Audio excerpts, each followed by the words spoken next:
નમસ્કાર મિત્રો, મારી એટીનું ચેનલમાં તમારું સ્વાગત છે।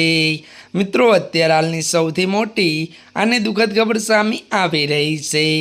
જી આ મિત્રો, આપને જણાવી દઈએ કે દુઃખદ સમાચાર રાજવીર પરિવારમાં નિધન થયું। જી આ મિત્રો, વિગતવાર વાત કરીએ તો ગુજરાતના એક રાજવીર પરિવારથી દુઃખદ સમાચાર છે।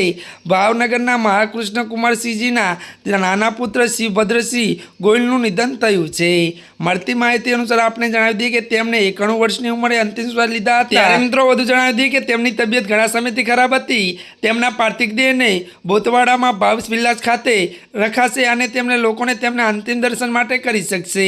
જો કે મિત્રો વધુ જણાવી દઈએ કે તેઓ કૃષ્ણકુમારસિંહજીના બીજા પુત્ર હતા અને લોકો તેમને મહારાજ કુંવર તરીકે ઓળખતા। જી આ મિત્રો, અત્યારની આ સૌથી મોટી અને દુઃખદ ખબર સામે આવી રહી છે। ત્યારે મિત્રો આજના માટે આટલું જ। અમારી ચેનલમાં જો મિત્રો તમે નવા હોય તો અમારી ચેનલને મિત્રો લાઈક, શેર અને સબસ્ક્રાઈબ કરી દેજો। ધન્યવાદ।